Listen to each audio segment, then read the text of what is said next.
Conselho de Segurança. Sejam bem-vindos a mais uma edição do Conselho de Segurança, o podcast da Sábado sobre política internacional.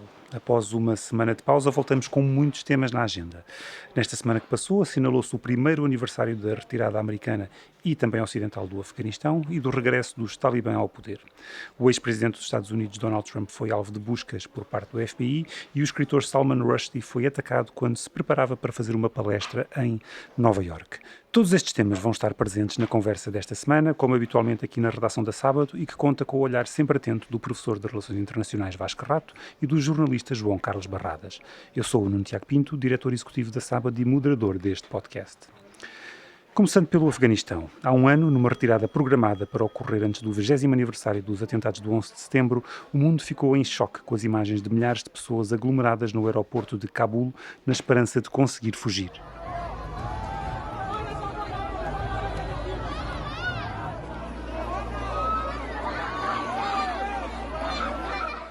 Um ano depois, para além da forma como a retirada foi feita, que balanço é que podemos para já fazer, João? O balanço é absolutamente negativo, como aliás seria de se esperar, e agravou-se substancialmente com uma questão óbvia que foi o ataque norte-americano que provocou a morte do número 2 al-Zawahiri, que se encontrava refugiado precisamente no centro de Cabul. O problema que isto levantou foi que aquilo que seria uma promessa talibã de que não haveria contacto ou apoio a redes terroristas internacionais que pudessem utilizar o território sob controle talibã para atos contra alvos no estrangeiro, revelou-se uma promessa vazia. Não há nenhuma surpresa nesse aspecto.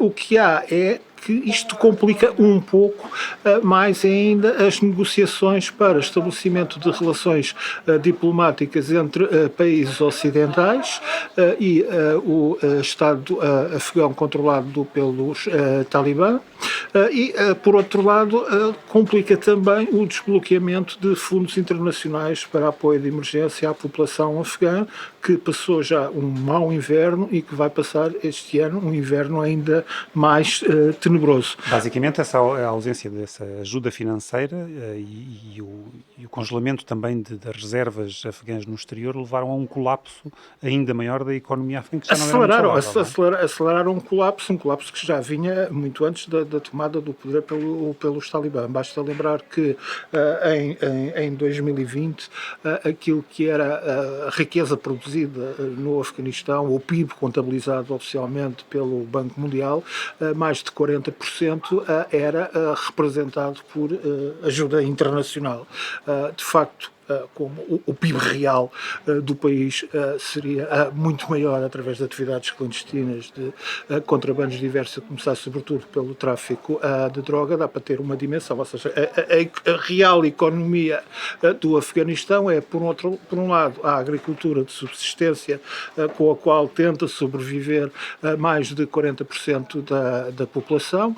Por outro lado, as redes de contrabando e de tráfico e produção de ópio, que agora está a ser combatida pela segunda vez pelos talibã, e depois aquilo que é o produto de uma mínima atividade comercial e de manufatura existente no país, totalmente insuficiente para sustentar a população local. Mas isto não é novidade, tudo isto era um processo que já vinha de trás e que culminou naquele dia desastroso da retirada ocidental, com as imagens de Cabul, que foi aquilo que ficou no olho do alemão, do português ou do norte-americano ou do escocês que visse isso. Para quem visse isso a partir de outros países, o resultado e a ideia seria talvez diferente. E isso fez-se sentir até na decisão que veio a tomar a liderança russa e Vladimir Putin de atacarem a Ucrânia, na minha opinião, porque representou uma vez mais uma imagem de fraqueza, de pusilanimidade da parte dos aliados ocidentais que, tal como os russos antes, depois estiveram no Afeganistão durante praticamente 20 anos, sem terem um projeto político definido, sem empenharem nunca, de facto, o número necessário de tropas no terreno para assegurarem mínimo de condições de segurança e, sobretudo, sem contarem com os apoios políticos e sociais que são absolutamente necessários para um país poder formar um Estado próprio, um Estado independente. A ideia de construção de um Estado novo que fosse o garante de uma nação afegã onde pudessem conviver diversas etnias com religiões diferentes revelou-se uma quimera, como era de esperar desde o início. Penso que o Vasco E concordas nisso. com isto? Acho que com esta imagem, também com esta projeção de imagem de fraqueza que também... Sim, diria aliás que a retirada do Afeganistão foi o princípio do fim da presidência de Joe Biden. Quer dizer, basta olhar para as sondagens no último ano, nos últimos 2 meses, para verificar que a partir dessa retirada e o impacto que teve junto à opinião pública, criou uma situação política de veras má para esta administração. Concordo com o João, que acho que... Mas aí a questão é a retirada ou a forma como ela foi feita? Não, obviamente a forma como ela foi feita, porque acho que havia algum consenso quanto à retirada. Sendo certo, eu recordo-me também que a retirada foi feita sem consultar os aliados que estavam no terreno e registro que ainda há americanos no Afeganistão que ninguém sabe ao certo onde estão, se estão bem, se estão mal, que Biden prometeu evacuar e ainda lá permanecem. E isso parece que caiu em esquecimento. Mas e é mais importante para os americanos a forma como a retirada foi feita ou a necessidade de retirar propriamente dita? A guerra no Afeganistão já era referida como a guerra sem fim, foram 20 anos e um número que foi mais de $1 trilhão gastos no país, mais de 3.500 soldados americanos que morreram, não sei, mas se nós estamos para além dos doentes, dos amputados, dos veteranos de guerra com stress pós-traumático, que vão representar um custo muito grande na sociedade americana nas próximas décadas. Mas se nós estamos cansados de viver na nossa casa, não vamos incendiar a casa para mudar de casa, não é? Quer dizer, não faz sentido nenhum. Isto é, a forma como a retirada foi feita é muito importante, como foi, aliás, no caso vietnamita, mas também no caso da União Soviética, quando se retirou também do Afeganistão. Mas a União Soviética encenou uma retirada sim. Com o general Gramov a atravessar a ponte da amizade. Uma coisa ordeira. E a retirada ocidental e, sobretudo, norte-americana relembrou foi aqueles momentos desastrosos da queda de Saigão. Justamente é esse o contraste. Por isso é que a forma é importante. Mas eu acho que, vamos lá ver, o Afeganistão basicamente é um Estado falhado, quer dizer, durante 20 anos não se conseguiu fazer qualquer tipo de reconstrução nacional, é um Estado falhado, mas também convém dizer, como disse o João há pouco, que isso dá jeito a alguns países, dá jeito à Índia, que tem uma maior capacidade de penetração e tem mais profundidade estratégica com o Afeganistão assim, dá jeito ao Paquistão, seguramente dá jeito à China, que pode sacar o país à vontade, e provavelmente aos russos também não é interessante, eu hoje estive a ler um artigo de um analista russo em que ele fazia a comparação da utilidade estratégica entre o Afeganistão e a Ucrânia do ponto de vista de Moscou. Ele começava por lembrar que a população é sensivelmente a mesma, cerca de 38 milhões de ucranianos e 38 milhões de afegãos, que do lado afegão a situação é de tal maneira dramática em que não há rigorosamente nada e que, portanto, eles precisam de tudo o que a Rússia lhes possa vender e depois que, em parceria ou em competição com outros países vizinhos, como, e refere expressamente a China, há recursos de minério, sobretudo de carvão, que poderão ser explorados. É curiosa a maneira como faz esta comparação e como toda a gente lembra que tudo isto é um fracasso ocidental e que a retirada, que como o Vasco está a sublinhar, tem muito a ver com a forma como se retira, a maneira catastrófica como ela é efetuada, é uma continuidade da política norte-americana. Portanto, o acordo de Doha foi assinado pela administração Trump. Biden prosseguiu na mesma linha, adiou apenas a data, não é? Passou de maio para agosto e em todas as situações de guerra, quando se tem uma data de retirada marcada, é sinal para o inimigo avançar. Portanto, e foi isso que aconteceu e dali nada de bom. E a única melhoria no Afeganistão foi o aumento da segurança, provavelmente porque aqueles que faziam os ataques passaram a estar no poder e a controlar o governo. Pois não sei se a população se sente muito mais segura com esta gente. Quer dizer, vamos lá ver, tomaram o poder, isso não significa que estejamos nem mais perto, nem mais longe, um Estado de Direito, do respeito pelas pessoas. Quer dizer, é um desastre. Quer dizer, não me oferece mais considerações, é um desastre. É um país onde seguramente... Mas para a população, obviamente todos sabemos que para a metade do céu afegã feminina isto é a catástrofe e o desastre. Apesar de em províncias do norte e do nordeste do Afeganistão os talibã permitirem o ensino elementar das crianças do sexo feminino, que não acontece no centro e no sul do país e sobretudo em Cabul, que é a montra para o exterior. Mas em termos de segurança houve notoriamente uma diminuição dos incidentes violentos e está uma vez mais a acontecer como durante a primeira fase de governo talibã entre 96 e 2001, um combate que tem a ver com a produção de ópio. A produção caiu significativamente, pelo que se vê, não estão a ser feitas as sementeiras, sobretudo na província de Helmand, que produz 80% da popola para a produção de ópio no mundo, e isso é significativo. Se os talibã irão ou não manter essa política, é uma incógnita, porque já no passado começaram com essa linha e depois tiveram de alterar por ausência de apoio entre aquelas populações que precisam do ópio para a sua subsistência e como fonte de receitas. E depois há aquele problema dos países vizinhos. Desculpa interromper, mas não é só as mulheres, é todas as populações também. As minorias, claro. Os uzbeques, os tajiques, a situação deles seguramente não melhorou. Nem provavelmente irá. E a ameaça terrorista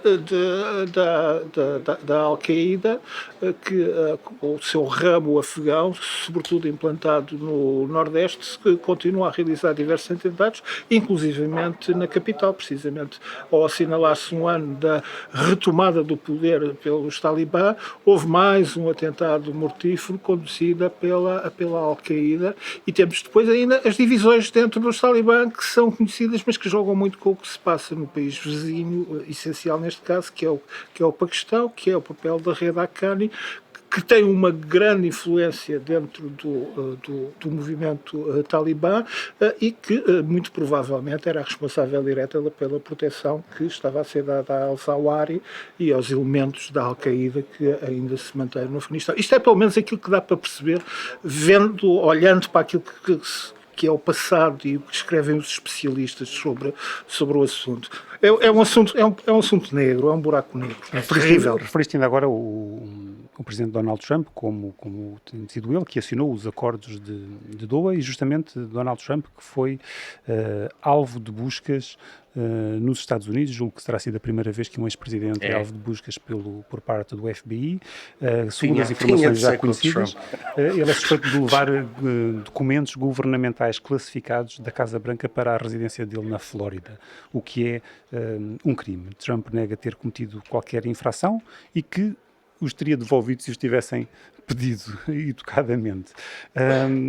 Vasco, isto não é um mau resumo. O que é que isto pode significar para uma eventual recandidatura de Trump à Casa Branca? Não é um mau resumo, Mas há sempre um mas. Não, há dois ou três neste caso. O primeiro é os documentos. Nós não sabemos o que é que está nos documentos. São documentos que têm várias classificações, desde pois, secreto, top secret, confidencial, eu sei, mas e outros ainda mais com classificações mais correto. elaboradas. Agora, não sabemos qual é o conteúdo dos documentos. Portanto, as classificações, quer dizer, basicamente nos Estados Unidos, aliás, como cá em Portugal, classifica-se tudo com secreto e top secret e não sei quantos. Top Secret tem 1 milhão de pessoas com acesso, não é? Sim, Segundo o último levantamento. Brutal. Mas há o argumento de Donald Trump, quer dizer, essa classificação é da competência exclusiva do presidente. Portanto, é ele que classifica discricionariamente. O que ele terá dito é que aqueles documentos foram por ele desclassificados. Mas essa desclassificação obedece a um processo. Obedece a um processo. Não mas, é só ele dizer que são desclassificados. Está bem, mas o processo não Desculpa, se sobrepõe à Vasco, Constituição. Desculpa, Vasco, só uma coisa que com o Trump é tudo confuso e pode fazer confusão a quem nos está a ouvir. É que não se sabe se o desclassificar alegado desses documentos ocorreu de facto durante o mandato presidencial de Trump. Mas se Trump disser que ocorreu, porque o processo não se sobrepõe, o procedimento... Assim? Não, é fácil. O procedimento não se sobrepõe ao direito constitucional que é exclusivo de Trump. Quer dizer, é o presidente que classifica, até pode fechar os olhos e dizer isto está tudo desclassificado. E é desclassificado. Quer dizer, portanto, o processo é uma norma burocrática. Ele, se quiser ignorar a norma burocrática, ignora a norma burocrática. Isto não é a primeira vez que acontece. Desculpa, mas tem de provar que o fez. Tem de provar que o fez. Basta que tenha alguém, o chefe de gabinete, a dizer sim, fê-lo.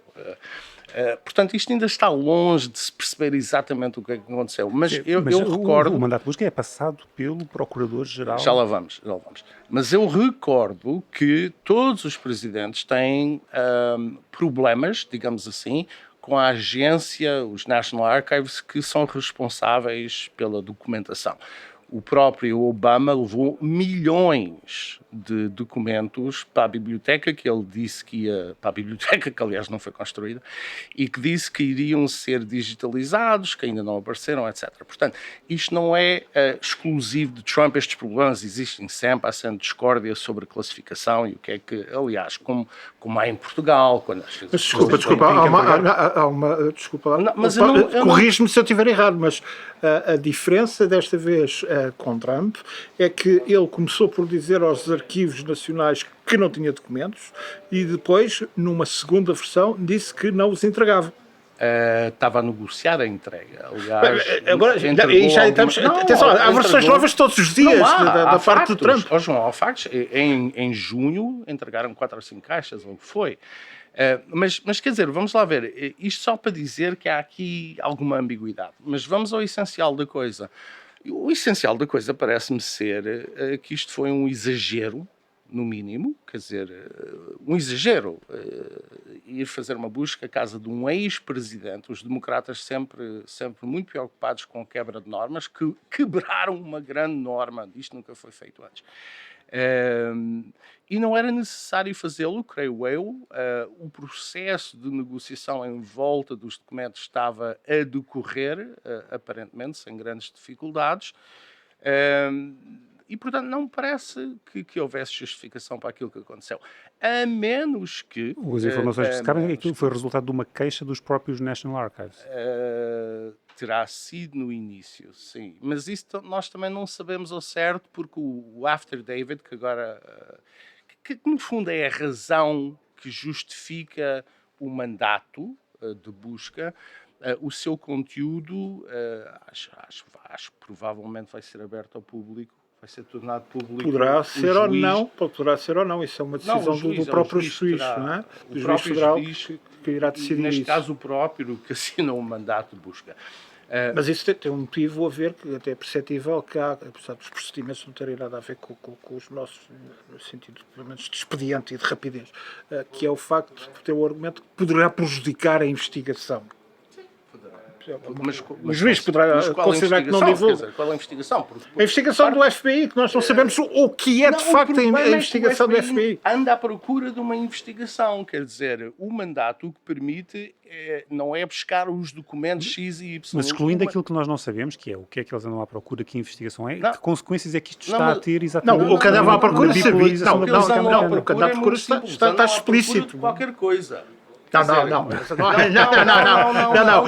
O mandato do juiz é explícito naquilo que diz. Não Naquilo é. que diz. O mandato busca, permite a recuperação de todo e qualquer documento, desde o primeiro dia da presidência ao último dia de presidência, dos 4 anos. Isto significa... Que esteja quer dizer, indevidamente na posse de... por amor da santa, João, quer dizer, isso inclui os passaportes Mas eu do homem, estou a falar da terminologia utilizada, jurídica, não é só inclui isso. a busca na closet da Melanie, das roupas da Melanie. Vamos lá ver.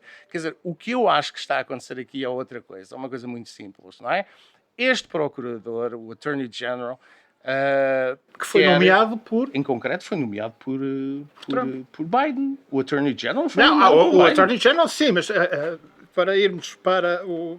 Continua, porque o do FBI, que isto depois passa para o FBI, e o FBI... Mas quem autorizou a busca foi o Attorney General, o Ministro da Justiça, mais ou a menos. pedido do FBI, A pedido do FBI. cujo diretor foi nomeado por O Trump. mesmo FBI que fez aquela conspiração do conluio russo, que isto está provado, isto não são opiniões, não são factos, não são conspirações maluquinhas, quer dizer, está provado, não é, que todo o dossiê de Steele era uma farsa, que os Tens de tribunais... explicar que os o que é esse. Mas é preciso explicar, porque com Trump os casos são tantos, sucedem-se a uma velocidade de tal maneira alucinante e têm tantas versões que há um momento em que toda a gente se perde.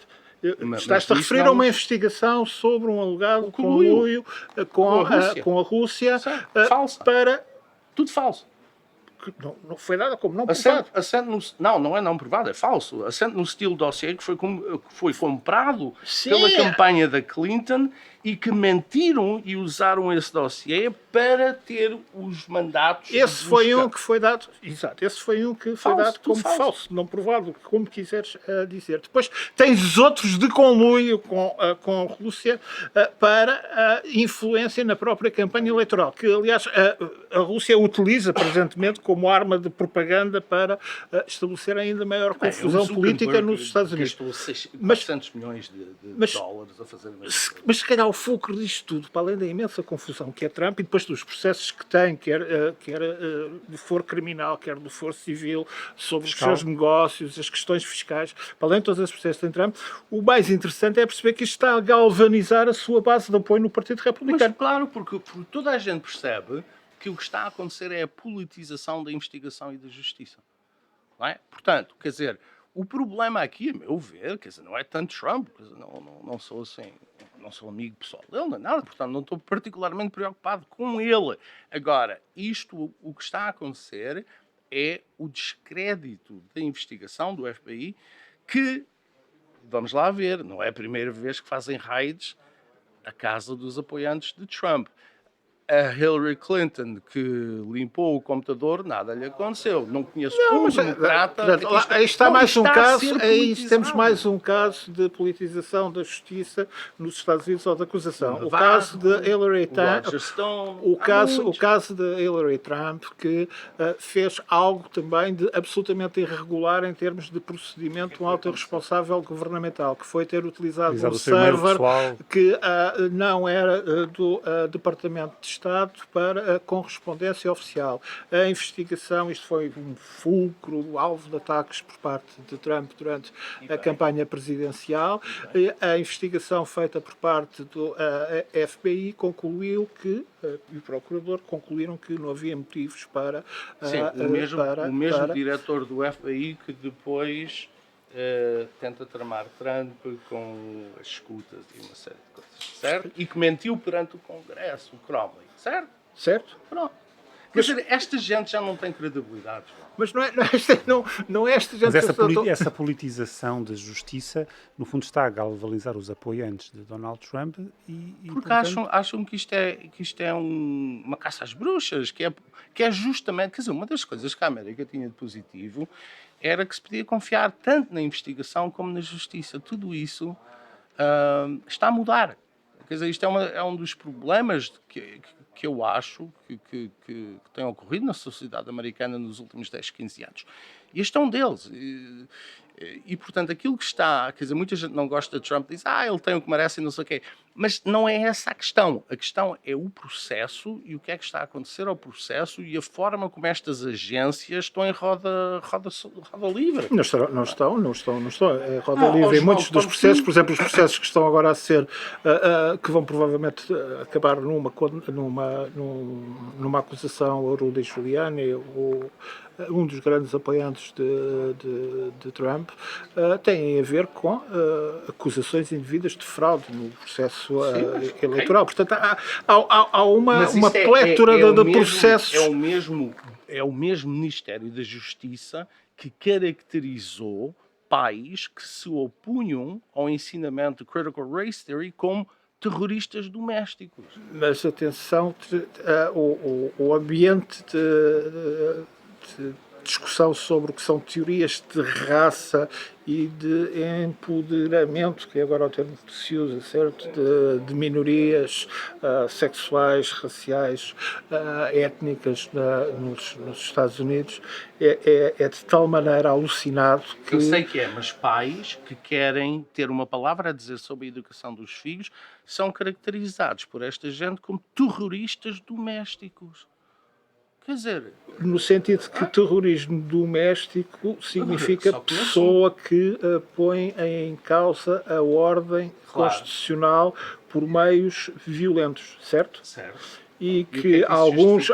Não, a acusação que é feita em alguns casos, que eu, pelo menos dos que tive conhecimento, dos que fui lendo, tinha a ver com o facto de essas pessoas terem apelado a ações que poderiam ser consideradas como ações violentas. É apenas nesse sentido, mas é tudo uma coisa um pouco desveira. Ações violentas O bloqueio de uma escola, de entrada de uma escola, pode ser considerada uma ação violenta. É nesse sentido, portanto, que... Mas esse é que é o problema, porque terrorismo doméstico com certeza que é um problema, mas nós aqui também começamos com a invasão da Academia do Sporting com uma acusação de que seria um ato terrorista. Absurdo, portanto, estamos num mundo jurídico-político em que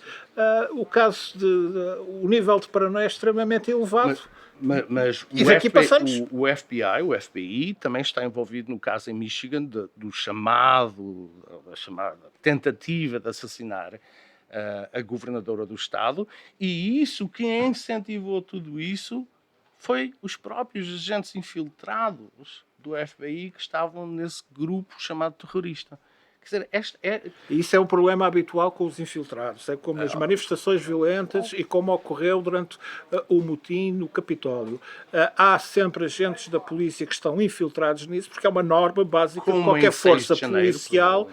Qualquer força policial tem de ter agentes infiltrados dentro de uma manifestação para perceber... Não? Exatamente.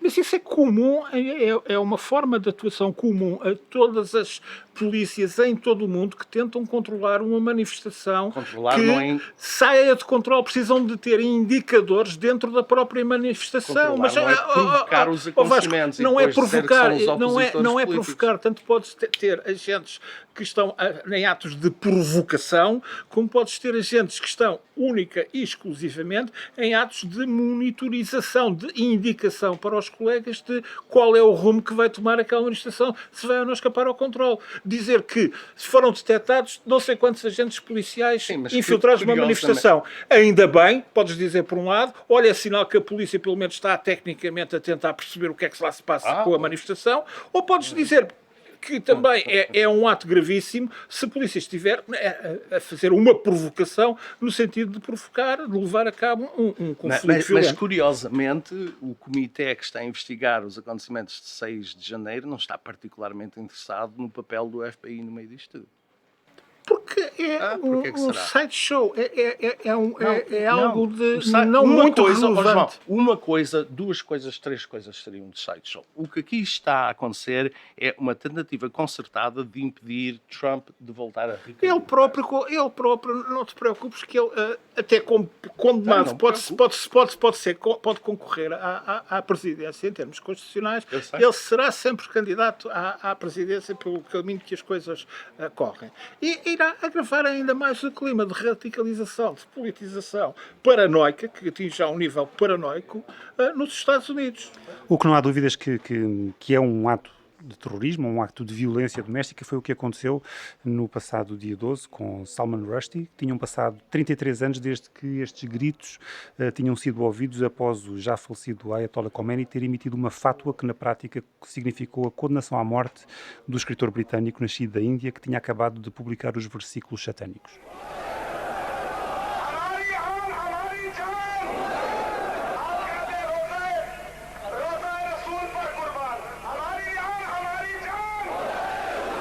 Desde então que Salman Rushdie tinha passado a viver com proteção policial, devido às várias ameaças que recebeu desde então, mas com o tempo a fátua parecia ter caído num esquecimento.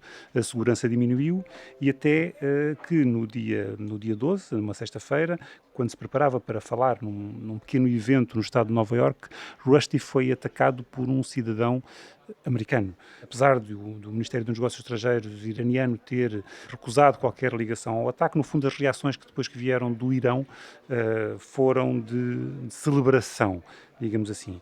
33 anos depois, este ataque faz algum sentido?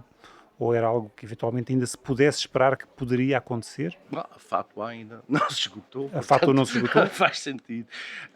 Nem se esgotará, aliás, foi o próprio sucessor de Khomeini, Ali Khamenei, que o reafirmou em 2017 e a teologia Tem sido uma constante ao longo dos anos. É de que uma fátua, uma vez emitida, e nós temos de explicar o que é uma fátua. Uma fátua é um edito religioso, é uma opinião religiosa no universo muçulmano que tem vários níveis. Pode ser desde a utilização da calça de ganga, pode ser dada por um mufti semi-analfabeto, pode ser uma fátua sobre uma questão teológica considerada relevante e temos de considerar em função de quem a emite. E no caso do Ayatollah Khomeini, temos no universo xiita, digamos que o indivíduo do topo da hierarquia religiosa que emite uma opinião, um édito religioso que tem efeitos para todos os crentes. Mas é de voltar à história de como é que começou essa fátua, porque é muito complicada. Pensem no ano. A fátua é 89. Em 89. O que é que aconteceu em 1989? Caiu o muro de Berlim. A Revolução... Houve Tiananmen. O Irão tinha acabado de sair de 8 anos de guerra com o Iraque. Estava num processo de violentíssima... morreu o próprio Khomeini. Estava num processo de violentíssima repressão contra a oposição armada interna, os Mujahideen Khalq, que estavam a representar um sério perigo para o regime. E, sobretudo, estava num processo de exaustão ideológica profunda, ou seja, aqueles anos de revolução tinham conduzido a um impasse em que estava a ser contestada a própria teoria e dentro da hierarquia religiosa xiita do Velayat e Faqih, ou seja, aquilo que é o governo pelos juristas, que tinha sido definida pelo próprio Khomeini. E surgiu esta oportunidade. Eu vi isto do lado da Ásia, porque vivia lá na altura, ia muito para a Índia. O efeito que isto teve foi muito diferente daquilo que, de facto, o Vasco, por exemplo, com certeza que assistiu aqui no Ocidente, porque o livro sai no outono de 1988. Houve logo, o primeiro país onde isto levantou polémica foi o país de nascimento de Salman Rushdie. Rushdie é oriundo de uma família muçulmana, não praticante, de Caxemir. Foi educado numa cidade mais cosmopolita, Bombaim, a atual Mumbai. Depois foi viver para a Inglaterra, onde fez carreira, e depois o resto da sua biografia penso que é basicamente conhecido de todos. E quando o livro é publicado, publicado, o primeiro governo a interditar a importação e publicação do livro é o governo indiano de Rajiv Gandhi. Aqui é preciso entrarmos na história de quem era Salman Rushdie e como é que ele era visto nesta altura. Era um indivíduo virado à esquerda contra o Partido do Congresso, que tinha sido celebrizado com um romance brilhante que ganhou o Booker Prize, que são os filhos da meia-noite, que tem a ver sobre a partilha do Raj, violentíssima, crua, que provocou milhões de mortos e que deu origem à Índia e ao Paquistão, faz agora precisamente 75 anos, neste 15 de agosto, que depois publicou um outro livro também sobre o Paquistão, chamado A Vergonha, e que no momento em que publica estes versículos satânicos, que é um livro altamente complexo, que duvido que a maior parte das pessoas que falam sobre o assunto o tenham lido, porque a escrita do Rushdie é uma escrita modernista muito complexa, o argumento é difícil de Houve muita gente agora a ir recuperá-lo. E se tivéssemos feito perguntas a políticos que ainda vão para a praia nesta altura do campeonato, eles vão dizer que estão todos a levar os versículos satânicos para lerem na praia, quase de certeza, não é? E seria uma boa leitura do que outras coisas. E é neste contexto, quando o livro é publicado, que começam as manifestações. As manifestações começaram nas comunidades muçulmanas sunitas da Inglaterra, na cidade de Bolton. Mas, João, isso foi em 1989. Faz sentido que 33 anos depois um jovem americano, mesmo que de origens... Porque depois isto evoluiu daquele universo de um radicalismo que se pensava que estava limitadíssimo digamos, aos efeitos imediatos da Revolução Iraniana junto às comunidades xiitas, para algo de uma contestação muito mais vasta sobre o que era a presença das comunidades migrantes muçulmanas, sunitas sobretudo, em países ocidentais, em antigas potências coloniais, como era o caso da Grã-Bretanha, noutros países cujas tiveram dificuldades em integrar as suas comunidades muçulmanas, como era o caso da França, e depois com a Alemanha, com os seus turcos e os seus curdos, e por aí fora. Ao passo que havia depois uma outra dimensão mais asiática, que ela tinha a ver com a contestação nos países onde de maioria muçulmana, onde a comunidade muçulmana é muito significativa. Por exemplo, na Índia, a Índia é o terceiro país do mundo a seguir, 14, 15% da população é muçulmana, e se torna no terceiro maior país muçulmano do mundo, a seguir à Indonésia e a seguir ao Paquistão. Portanto, isto é algo que esteve sempre presente e depois se mistura com a outra vertente, que é o islamismo da Al-Qaeda, que o Vasco conhece perfeitamente, pode desenvolver isto. Portanto, tens esta contestação que é lançada a partir neste ano de 89, imediatamente a seguir à publicação do livro, com o pretexto de que é blasfema, ofende a figura do profeta. E provavelmente é. De um ponto de vista religioso estritor, provavelmente tudo é. Tudo é. Pois, mas no quadro do Islão, eu creio, eu li o livro na altura. Confesso que não cheguei inteiramente ao fim, porque, como diz o João, é um livro extremamente complexo, com uma linguagem muito culturalmente específica. E na altura não, enfim, por razões várias, e ainda por cima acho que tem outros livros melhores, mas de qualquer forma o livro provavelmente ofende as sensibilidades da maioria, provavelmente, dos crentes muçulmanos, atendendo àquilo que é permitido, que é praticamente nada, dizer sobre o profeta. Agora, vamos lá ver. Isso é sublinhado, praticamente nada. Nada. Agora, eu quando ouvi a notícia, pensei que talvez fosse mais do que zelo religioso que tivesse por detrás disto, porque há dinheiro. O Irão irá recompensar financeiramente quem conseguir matar Rushdie. Mesmo que não seja muçulmano. Mesmo que não seja, exatamente. Portanto, eu não sei os motivos do sujeito que o esfaqueou, mas parece que não o matou e, portanto... Não vai receber nada. Se foi esse o motivo. Mas vamos lá ver, quer dizer, isto não é nada de novo, num certo sentido, quer dizer, desde que o Sócrates, o original, foi obrigado a beber o cálice por ter corrompido a juventude da altura, da época. As ideias, ou quem transmite ideias, está sempre sujeito a sanções, a perseguições, etc. Não é? Eu recordo que a última vez que me lembro, posso estar enganado, eventualmente terá havido situações posteriores, mas da última vez que eu me lembro de uma obra de arte que tivesse suscitado alguma polémica no Ocidente, na religião, na tradição cristã, foi a vida de Brian, do Monty Python, há muitos anos atrás, que, enfim, que tratava Jesus Cristo de uma forma peculiar.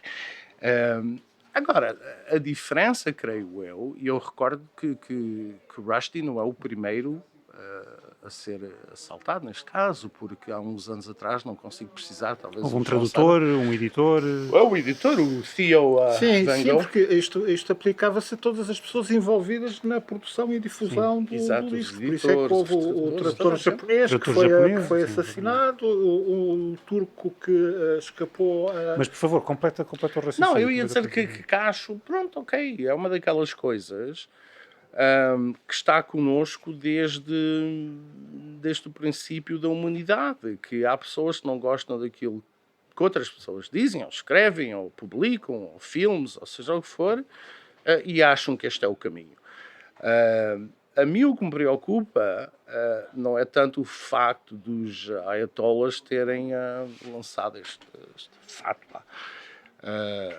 A mim o que me preocupa é outra coisa, é que eu julgo que estamos crescentemente, e isto tem a ver um bocadinho há pouco com a nossa discussão sobre os Estados Unidos, nós também caminhamos crescentemente no sentido de uma maior intolerância nas sociedades ocidentais. Sobretudo agora com estas manias woke, não é? Em que a cultura de cancelamento. Eu acho que a grande diferença, há pouco disseste, Nuno, que isto foi há 30 e tal anos, quer dizer, a grande diferença, eu na altura, quando ouvi isto, em 89, mais ou menos, a minha reação terá sido que isto é uma coisa inacreditável, no Ocidente, etc, etc. Porque era impensável há 30 anos aceitar uma coisa desta. Hoje não é. Desculpa, hoje, aliás, é uma prática, deixa-me só acabar, João, é uma coisa relativamente comum no Ocidente em que se tenta cancelar coisas porque não se gosta daquilo que se ouve. E, portanto... Com a diferença de que não se condena ninguém à morte. Não, mas condenas as pessoas, arruínas as carreiras profissionais, no Twitter, coisas assim desse género. Quer dizer, não estou a dizer que é exatamente a mesma coisa, estou a dizer é que o grau de intolerância de que isto é um exemplo aumentou brutalmente nos últimos 30 anos no Ocidente. E, portanto, este assalto à liberdade de expressão, é uma coisa que tem vindo a aumentar nos últimos 30 anos. E já tivemos vários casos em França, etc. Portanto, o grande problema aqui é, a meu ver, estabelecer exatamente quais são os limites, se é que usar, os limites da liberdade de expressão. Porque o grande problema com a liberdade de expressão é que alguém invariavelmente se vai sentir ofendido. E, portanto, se o critério passa a ser não se pode ofender ninguém, então não se pode falar. Não é? E, sobretudo, não se pode falar sobre questões que tenham a ver com a religião, com a política, etc. Não é? Porque se a ideia é evitar a ofensa... São os temas sensíveis. Não, por natureza, porque se não fossem, todos nós pensaríamos da mesma forma e quer dizer, obviamente que sim. Portanto, este tipo de reação de profunda intolerância é uma questão de grau, mas é uma coisa que está a fazer o seu caminho também nos países ocidentais. Muito rápido, só para terminar. No Oriente é totalmente diferente. Eu aqui estou no Oriente, vou-me referir outra vez ao caso da Índia.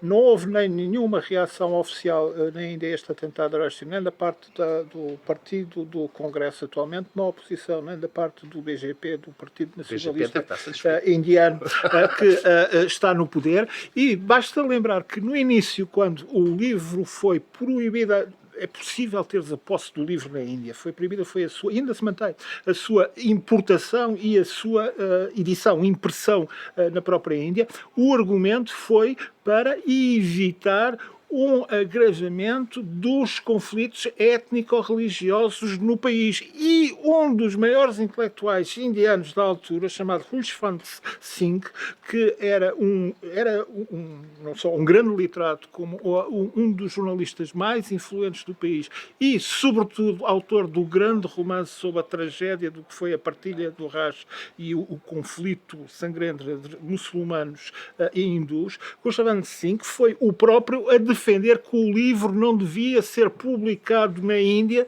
porque ia criar um grave conflito étnico-religioso. Estamos a falar de um Sikh que foi um dos grandes críticos de Indira Gandhi, porque Gandhi foi assassinada precisamente pelos seus guarda-costas Sikh por ter reprimido a tentativa de secessão religiosa Sikh no Punjab.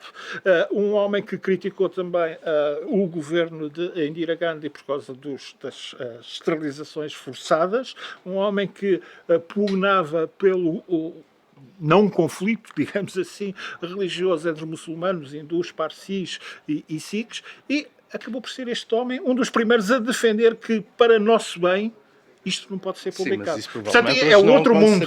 Mas não aconteceria. Hoje não, continua proibido o livro, continua a ser proibida a sua importação na Índia. E é assim que nos despedimos esta semana. Obrigado por estar connosco. Como habitualmente, poderá ouvir-nos no site da Sábado e também nas plataformas habituais do Spotify, Apple e Google Podcasts. Até para a semana.